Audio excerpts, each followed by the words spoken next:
Boom! Alright, Bourbon Quest. It's your host, Bourbon Steve, for tonight's episode of Bourbon Quest. Haha! So, what do we got tonight? Oh, it's a legendary Booker's. That's right. Booker's. I'll show you the bags. You got Booker's, you got Booker Noel there sitting in his rocketeer on the back. And then this is the latest 2022-01 Ronnie's batch. So, and then I've got some of my favorites from the 3 previous years to try along with it. But we'll just get started by, remember, stay hydrated, my friends. A little water. Alright, so Booker's Uncut and Unfiltered Small Batch Bourbon Collection. So it's an unboxing and an uncorking. So let's go ahead with the unboxing. And nice thing about Booker's, not only does it come in this really cool box, but there's always a little card along with it that talks about, there we go, that talks about the little story. So of course you need a magnifying glass when you get old like me, but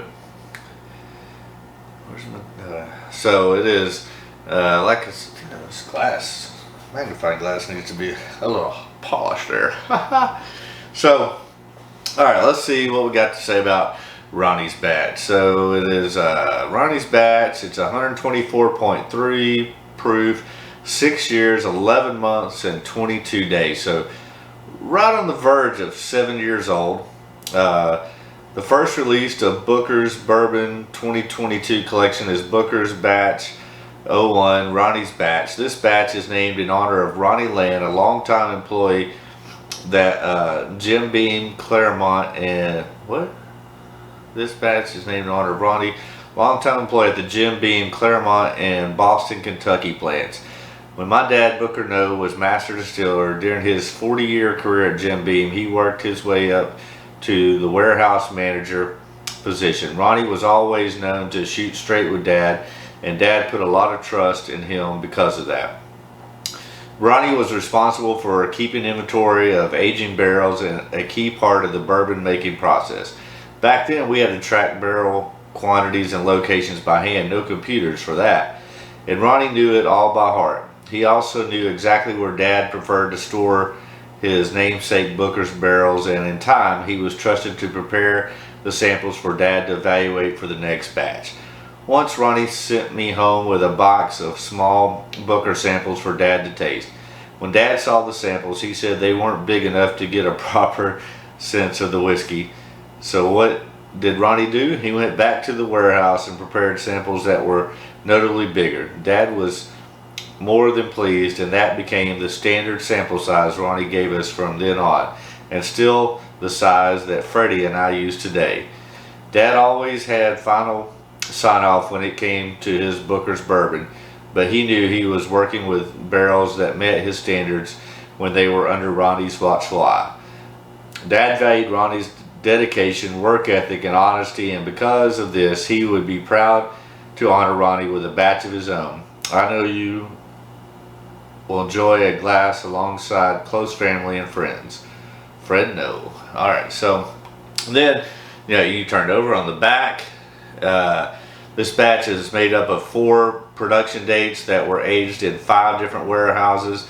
The breakdown of barrel storage for Booker's Ronnie's batch is as follows. 4% came from the 3rd floor of 7-story warehouse 5, 7% from 4th floor of 9-story warehouse D, 15% from the 5th floor of 7-story warehouse I, 26% came from the 5th floor of 7-story warehouse Q, and 48% came from the 5th floor of 7-story warehouse C.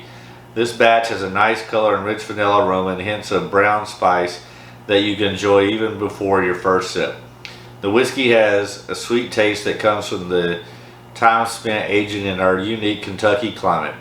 It was a brisk cold day when I selected this batch, but the warm and pleasant finish make it an ideal pour as we leave behind these cooler months. I know my father would be so proud to name this batch after Ronnie, and he was sure to make Bookers just like Dad wanted. There you go. So, I mean, it's cool little card. Gives you a little bit of information of what they named the batch after, and then very transparent on the blend that they use. So, let's get right to it. Gonna be an uncorking of the newest batch of Bookers. So, then I'll be interested in, I'll tell you what the other ones are here in a minute. After, our main focus is on this batch here.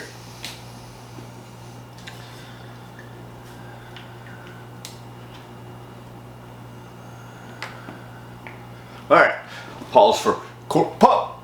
Oh, America! Heck yeah, Booker! Haha, Booker, I hardly knew her. And of course, here on Bourbon Quest, we always do uncorking, a nice 2-ounce pour into the infinity bottle here. So we're into still the overflow. Whew, got some work to do. Alright, our infinity pour.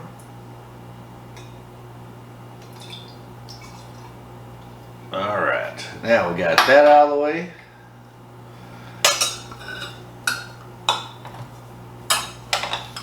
Alright, so let's touch on the nose.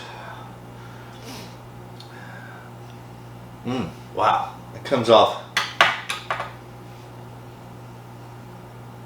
I mean, you definitely get a lot of alcohol forwardness on that, along with bacon spice, like actual bacon and then spice. The vanilla, peanut, bacon, cinnamon. Definitely get that alcohol on the front forward of the nose. Alright, let's go to the palate. Cheers, Bourbon Quest.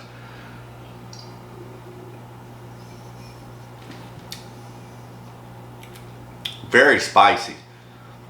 Yeah, cinnamon on the front, spice. I do get some of that bacon note coming through there, and then some sugar and molasses. It's pretty good. Stay hydrated, my friends.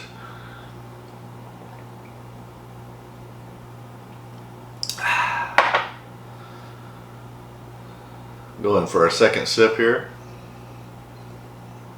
Cheers, Bourbon Quest.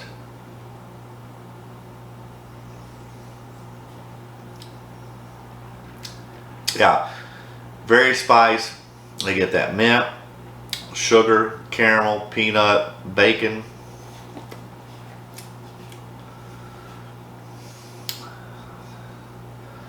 I don't think it's one of my favorites. I don't think it's bad, especially if you like spice, and who doesn't like bacon? I think you might like it.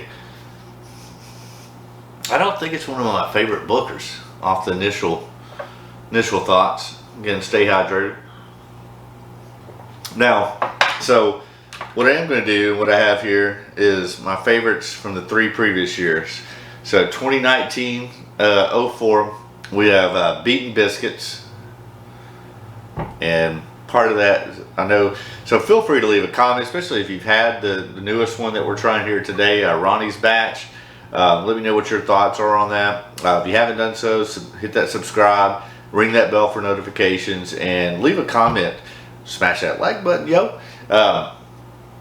But because I know as soon as I go to Beatin Bisquits, people are going to say, but what about country ham? I didn't have country ham, so I know country ham got a lot of fanfare, and I did not have country ham. I just had Beatin Bisquits. So, but Beatin Bisquits, I wish I had a country ham, to be honest with you. I tried to find one for the longest time, and then, obviously now it's done gone and went. But and then, so that's 2019 Beatin Bisquits. This is probably my favorite from 2020 Pigskin batch.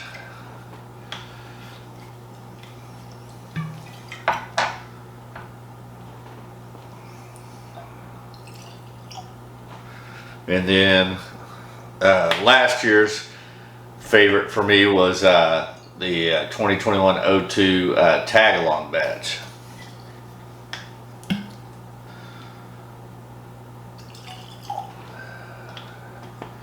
All right, so let's compare and contrast. I'm gonna go back a little bit more of this year's Ronnie's batch. Yeah, I get that cinnamon, that spice. Still get that bacon.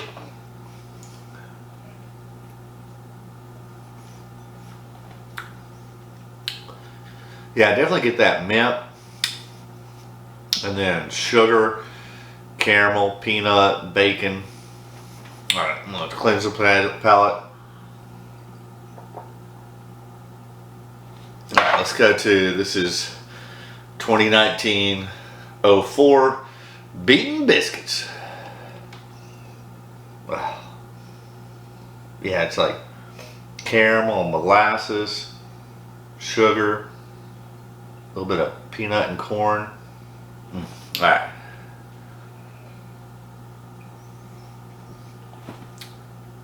Oh, yeah. Yeah, that's really good. Oh, you get that cinnamon, that vanilla, caramel. More cinnamon and molasses. That's very good. I think that's Booker's. I think that blows this one out of the way. Granted, this has been open for a while. This is, initial pour, so maybe a little airtime will do Ronnie's batch some good. Let's move on to the 2020 03. This is the Pigskin batch. More subtle on the nose. More sweet, vanilla, caramel. Cheers, Bourbon Quest.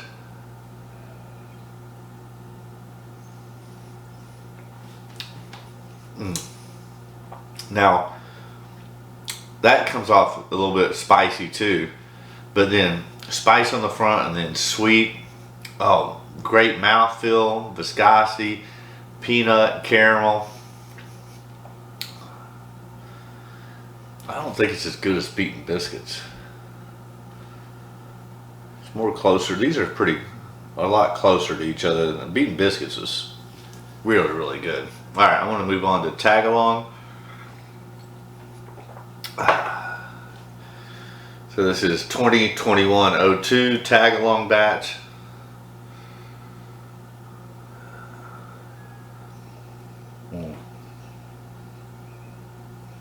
Yeah, peanut, oil. Yeah, it's got like an oily note to it. Interesting. More mint and spice.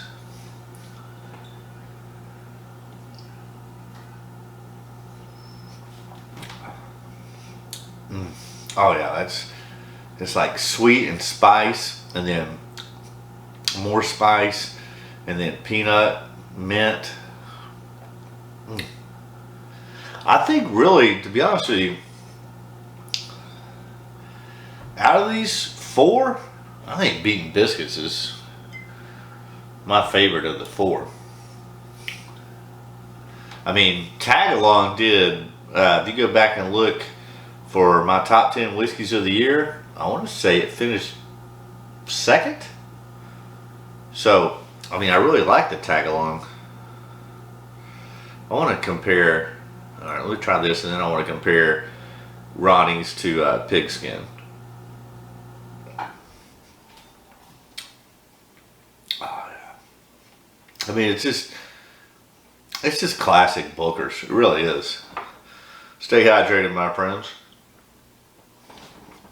All right, I'm gonna do a little comparison with, I think the closest is this Ronnie's batch, and then the 2020 Pigskin batch. So let's start with the Pigskin one.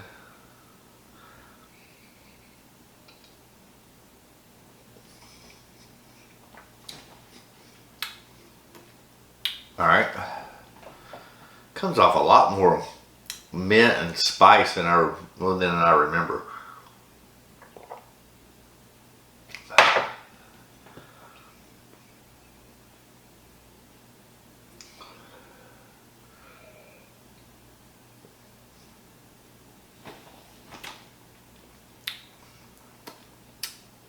Yeah.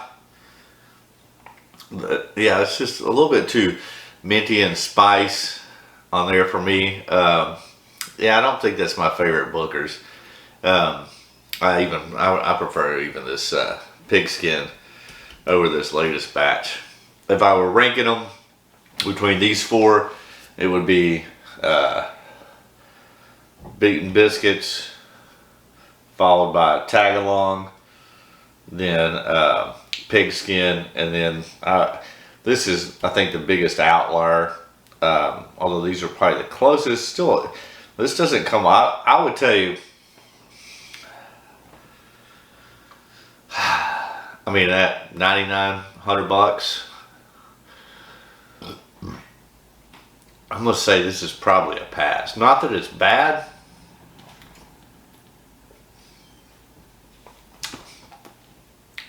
Yeah, I don't think it's $100 worthy. I don't think it comes close to matching up to these other three. So I would say it's a pass, or at least if you, yeah, even if you're a big Booker's fan, I would say try before you buy. But otherwise, I say it's a pass on the Ronnie's batch. I don't think it's worth $100. I would, hold off for the next batch, which I know this is the first batch and it's now May, almost June. So who knows when we'll get the second batch, which is called I'll have to go back and look. It's either Kentucky tea or something with a P. It doesn't matter. It'll be 3 or 4 more months before I get that one. So, but yeah, with the first batch, I wanted to compare it to my favorites from the 3 previous years, and then going forward, I'll just compare this year's batch 1, batch 2, batch 3, and batch 4 will be the idea and the plan. So yeah, with three more releases to go on the Bookers, I'd say this is a pass. Yeah, keep your $100 and then wait and see what happens when I get batch 2, and we'll compare them, and then that way you'll know at least whether or not, hopefully batch 2 is better, and maybe it'll be a pass, or maybe it'll be closer to my experience with it. I don't think this one lives up to the Booker's brand. Sorry, Ronnie. I don't think they did your namesake a favor on that one. Again, yeah, I don't think it lives up to the Booker's brand. I honestly do not. Not compared to these 3 anyways. So yeah, it's a pass. Unfortunate, but hey, you're gonna get up my honest opinion. I'll tell you when stuff is good, and I'll tell you when stuff is bad. And this isn't bad. It's just not worth $100. Go buy you 2 Chattanooga whiskey founders. You get 2 bottles, $50 versus 1 bottle of this. I'm telling you, that's the way to go, or whatever. Yeah, it's a pass. I'm gonna wrap it up. I've set it off, but hey, thanks for tuning in. Let me know what you think. If you have a different experience about this, or if you've had this, and also if you've had these other 3 before. If you agree with my assessment or disagree, either way, it's all about sharing knowledge and content and information, and there you go. But hey, again, thank you for subscribing. If you haven't done so, just take a second and hit that subscribe button. Doesn't cost anything. Does me and the channel a great deal of favors. And then do yourself a favor and ring that bell for notifications. That way you know each and every time a video comes out, because this is one I had planned to do like 3 or 4 days ago. And then I picked up that Chattanooga Whiskey Founders, and oh no, I didn't. Well, I did, but I actually went back and bought 2 more in the last couple days. But I picked up that Castle and Key. If you haven't seen that video, go watch it. Especially if you haven't bought a bottle and you're thinking about it, you will want to watch that, because yeah, go watch it and you'll find out what I think. And hopefully I do you a favor and save you some money there too, because the night I planned on doing this was I was going to do it anyways. I went the morning and picked up a bottle of Castle and Key on the day I was going to do this, and I was excited about that Castle and Key and did that video, and so go check it out. And but then I'm bringing this to you today because I wanted to get this out too. Whew, that was a long-winded thing, but hey, and also smash that like button. It helps the YouTube algorithms get content out there, whatever. I appreciate that. And listen, before I go drink some more whiskey, I just want to say, as always, that my wish for you is that all your bourbon quest dreams come true. Haha, that's a wrap. Come on, Bookers, step your game up. I was a little disappointed. I need batch 2 for this year to be better. I'm counting on it. That's a wrap, yo. Yes, yeah, what it is. Bye-bye.